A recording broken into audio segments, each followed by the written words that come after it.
magandang gabi. Bali, i-share ko lang po pala sa inyo. Since tapos na po itong unit na ginagawa namin na back and front extension multi-finish, meron po akong pinaka-booklet, katulad po nito. Ayan. So, kada client ko po is meron siyang parang booklet o parang record book, notebook, parang ganon. So, dito po lahat nakalagay yung mga transaction namin, small materials, mga types, materials, mga small materials. Then, sabi ko nga po sa inyo, hiwalay ang labor namin sa materials. So, ito po mga resibo na to na galing sa hardware. Ito po is napicturan na po ito, na isend ko na kay client. Kasi nga po, sila po ang nagbabayad through GCash or bank transfer. So, sa unang bukso po ng aming materyales is umabot po ng 84,855. So, ito po, ibibigay ko po ito kay ma'am. Kasama po itong, ang tawag dito, yung ano niya po sa permit. Ayan o, request for refund. So, kasama po to.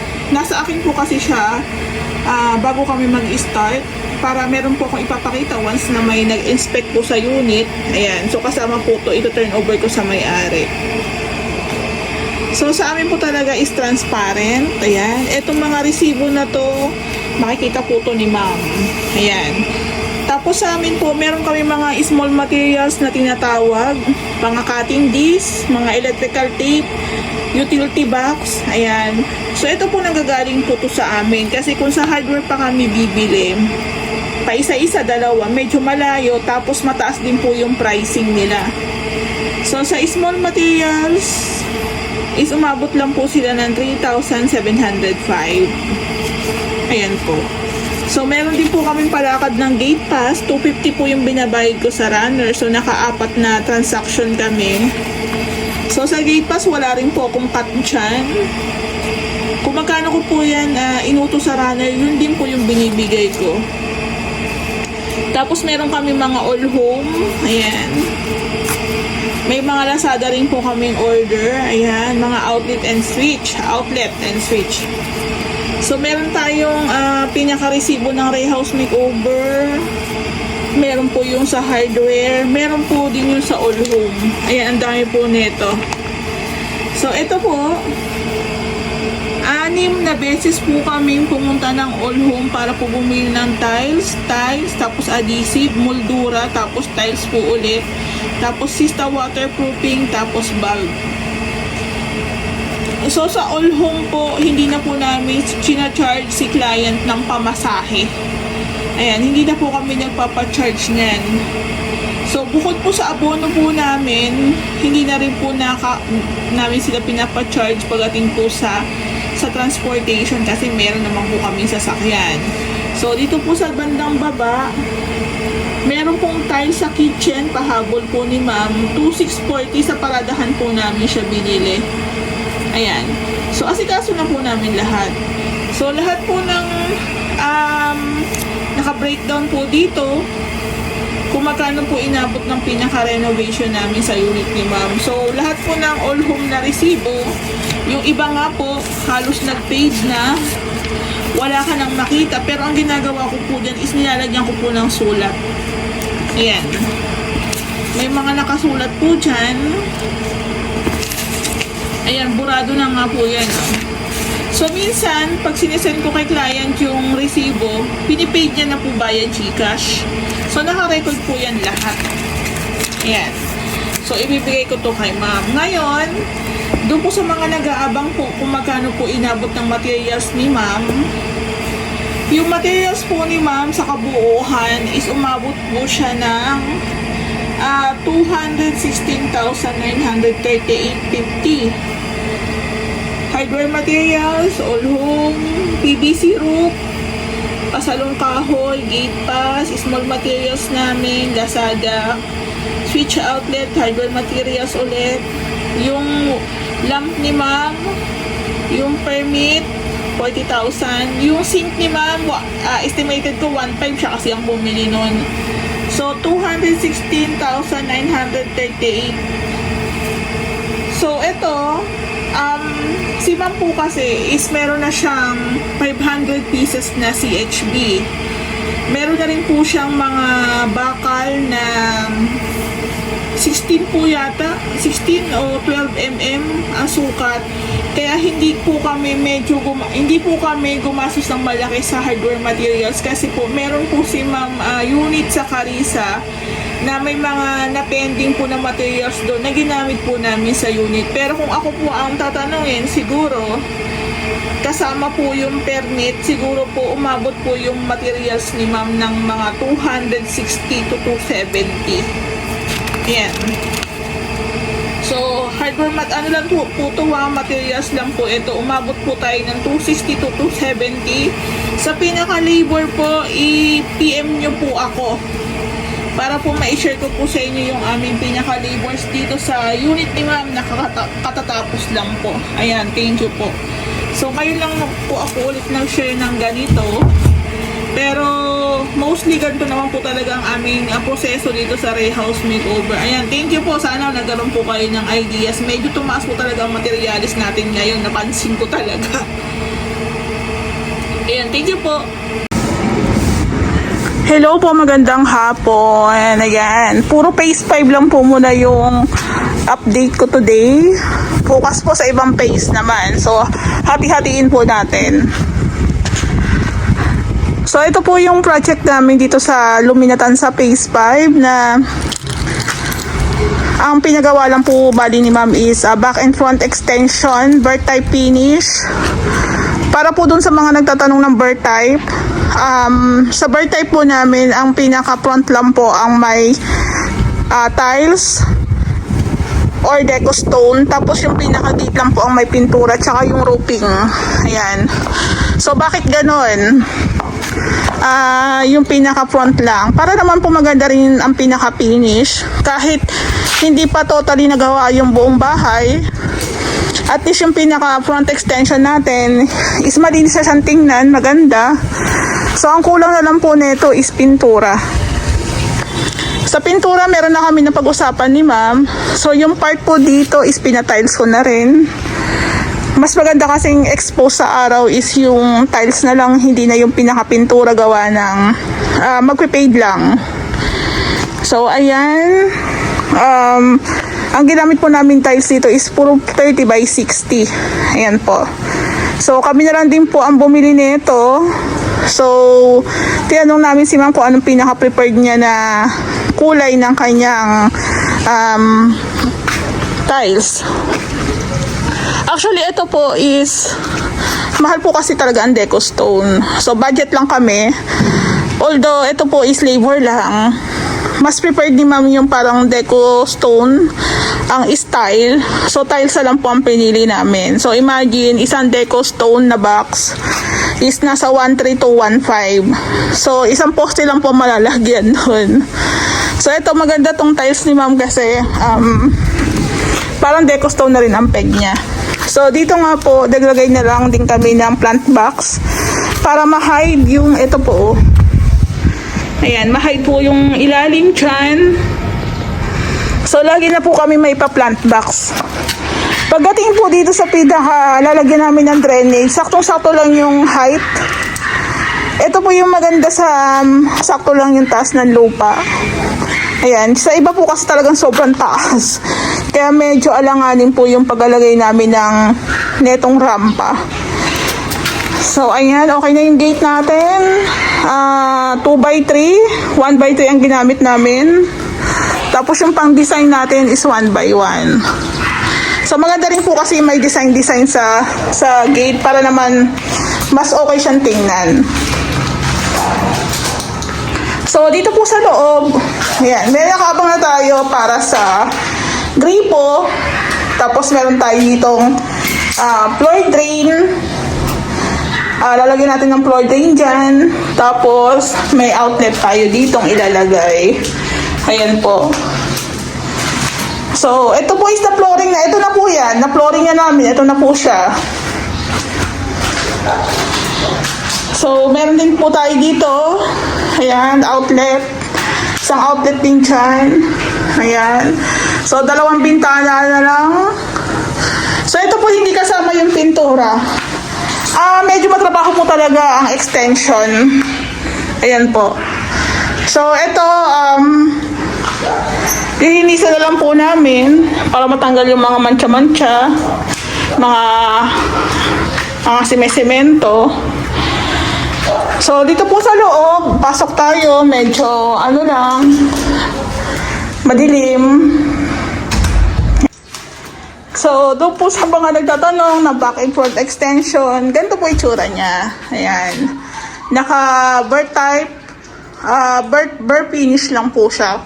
Katulad lang din po sa turnover ni Lumina. Pero kahit paano, meron na po kayong ideas kung magkano rin siya abutin. I-share ko po sa inyo kung magkano inabot ng materyales. Halos alam ko naman na po lahat gawa ng ang wala na lang naman is yung mga outlets tsaka yung pintura dito. Ayan, i-share ko po sa inyo kung magkano na kami inabot dito. Ayan po.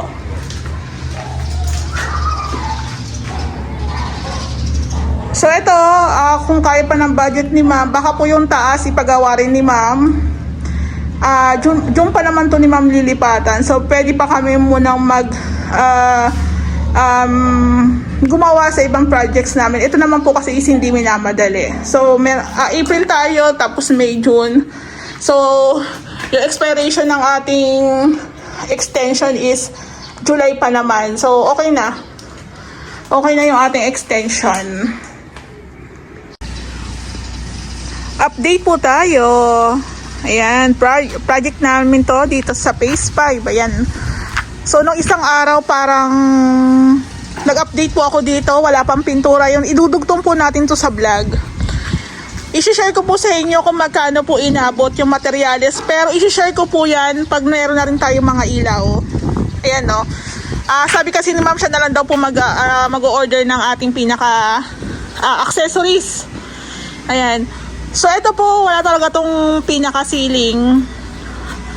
So, naglagay na lang po kami ng Hardiplex instead of insulation foam. Mas malinis siyang tingnan. So, dyan po talaga is walang pintura kasi baka pagdating ng araw, palagyan ni ma'am to ng metal spandrel. So, at least kahit paano, na-lessen yung init netong ating Hardiplex. Ayan, picturean natin.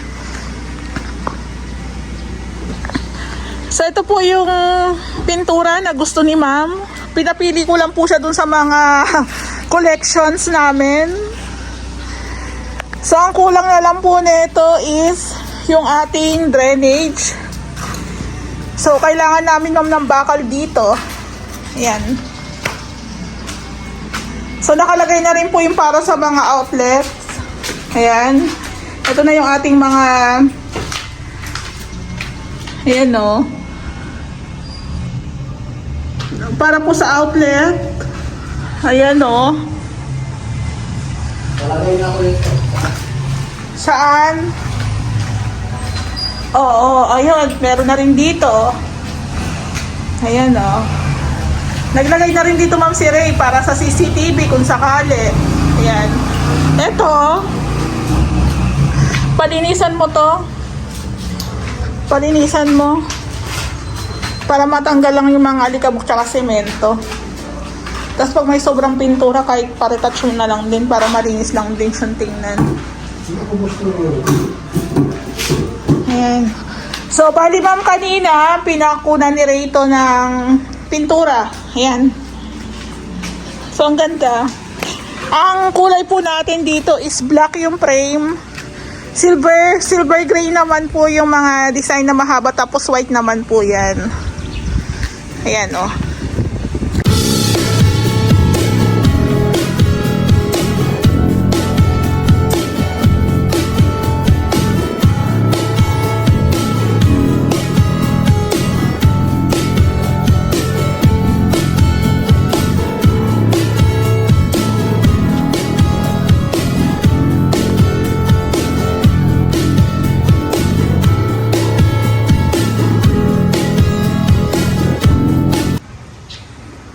Hello po, magandang hapon. Update po tayo. Actually, tapos na po siya. kahapon na napalinisan na ni Ray, kaya yung iba po ditong mga basura nandito po sa labas. So ayan. So kaninang umaga nga po pala, ito po kasing kulay ng mga 2x6 natin is chocolate brown po yan. Since ang gate po natin is black, gray, tsaka white, pinahabol ko po sa pintor ko na pinturahan din po siya ng black. Pati rin po yung ating alulod is black na rin. So mahilig po ako sa ganun na kailangan uniform ang pinakakulay. So tatlong lang po ito, tatlong poste lang. Tapos naka-install na rin po yung ilaw. Tapos meron din, ito po is Angeli SF 50 per square meter na back and front extension, verb type finish.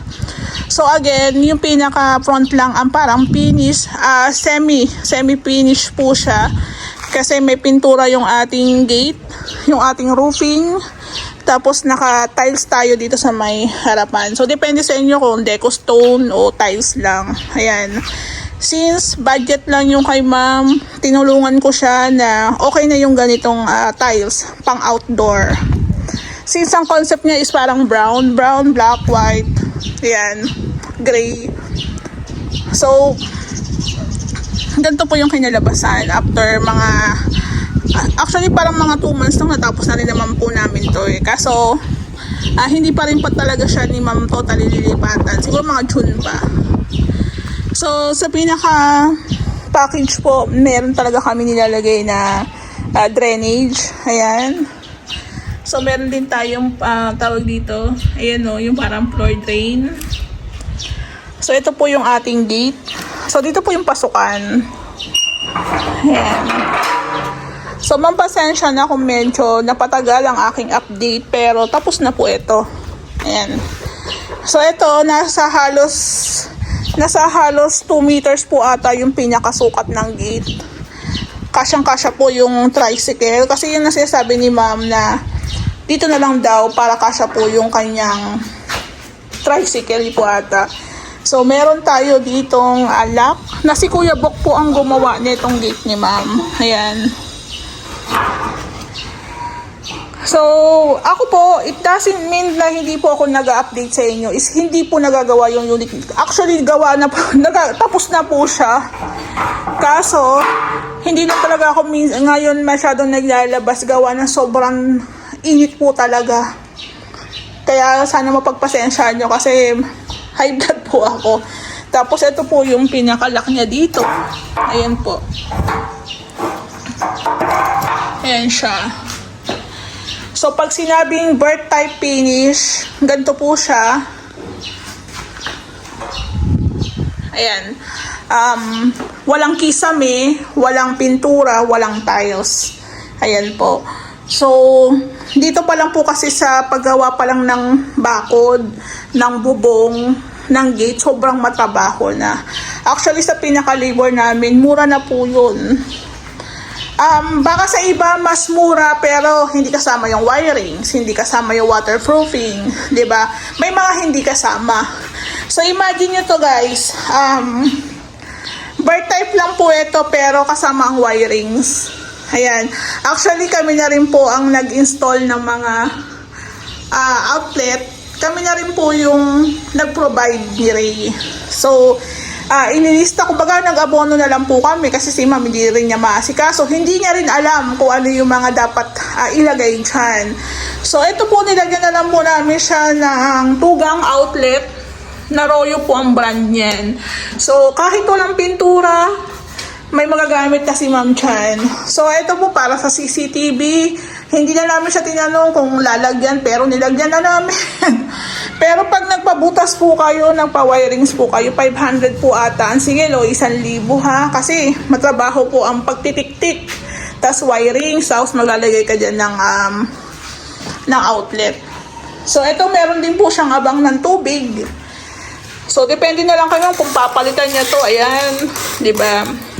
Tapos meron tayo ditong floor drain na ilalagay pag halimbawa ipataysan ni ma'am. So ito po, ito ma'am, nakalagay po talaga dito. Yan muna dyan. Kasi pag nag-tiles, yung pinaka-septic ni Lumina, lalagyan po ng clean out valve yan. So, inabangan lang po muna namin. Ayan po.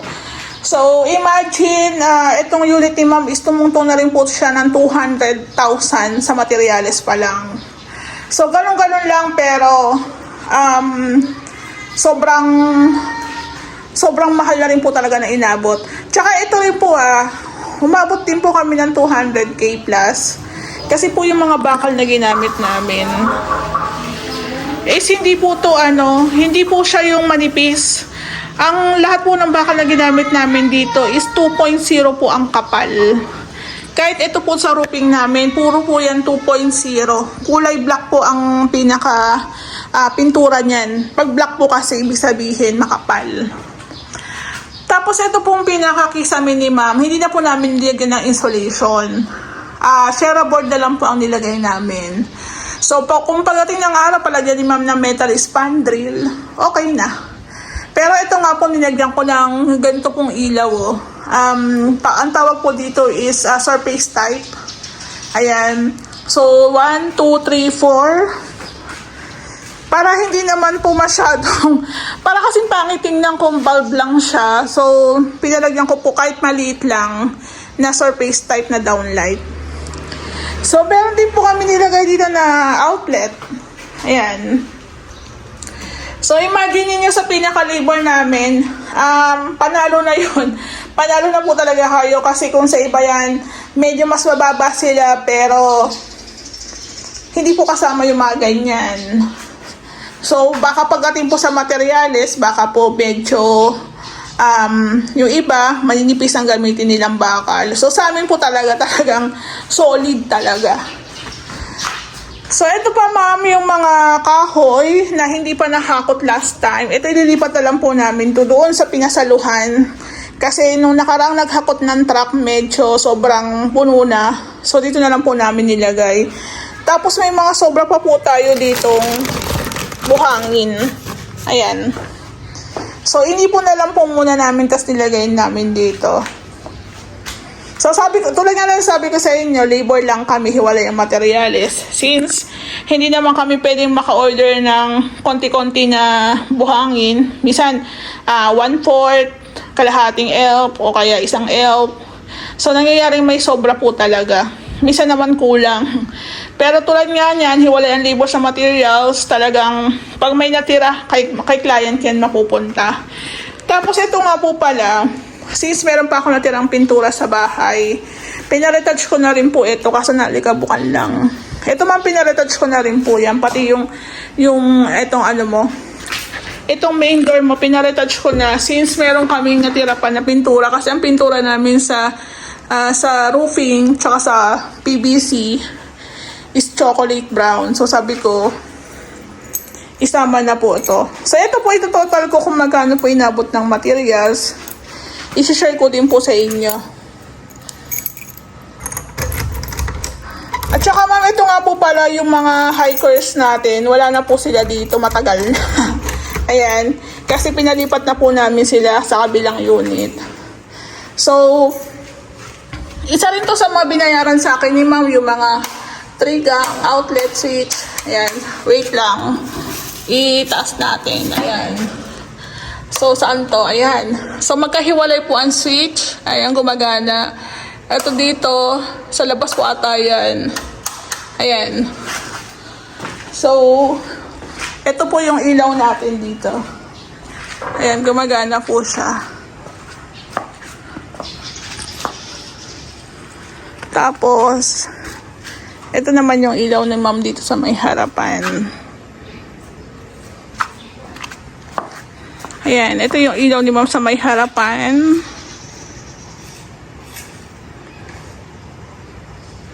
Ayan, parang hindi gumagana yung isa dito.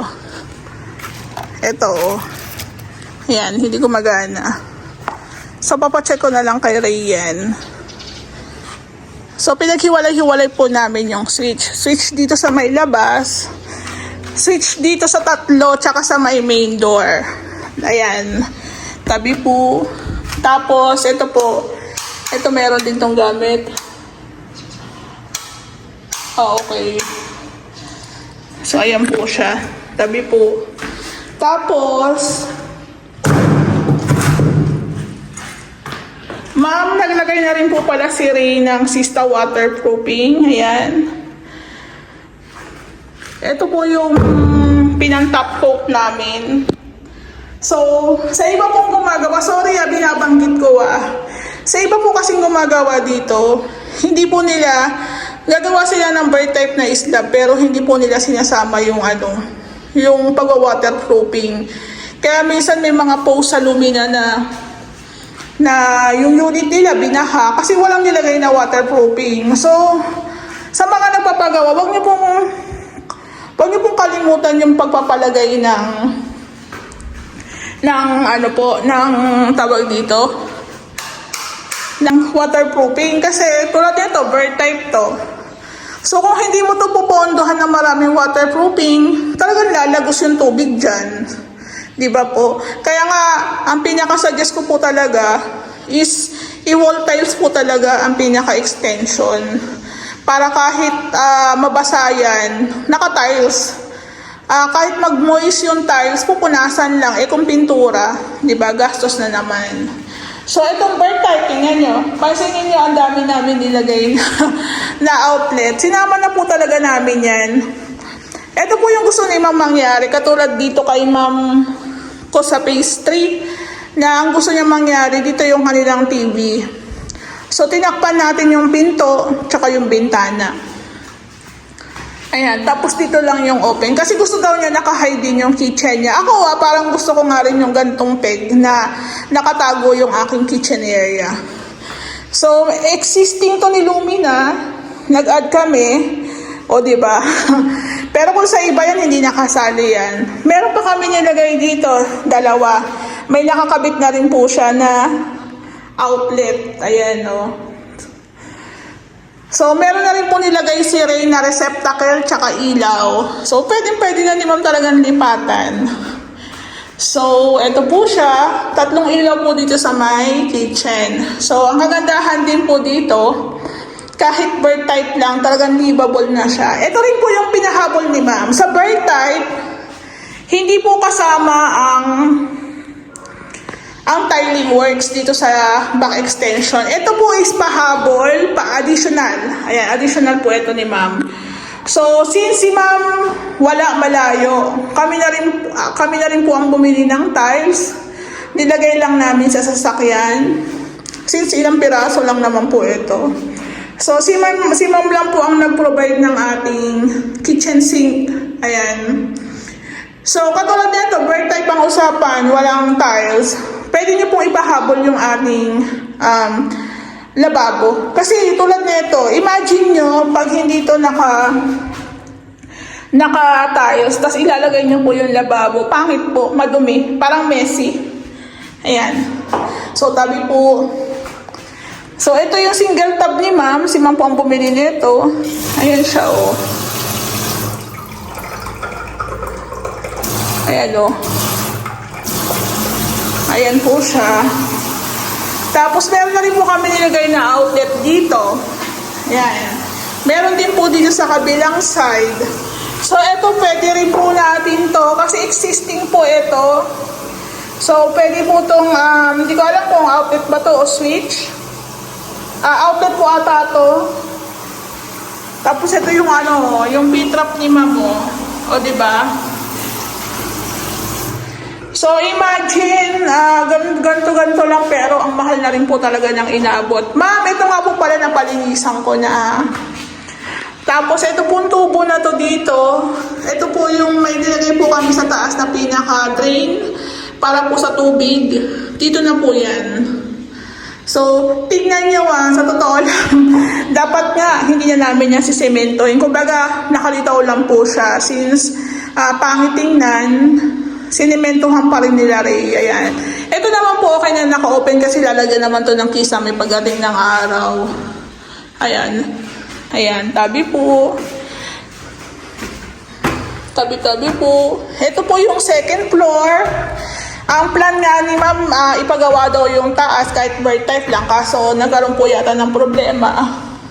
So, ma'am, malinis na siya. Malinis na po. So, dito po sa taas, yung pinaka-slab natin. Ayan, nalagyan na po siya ng sista ni Ray.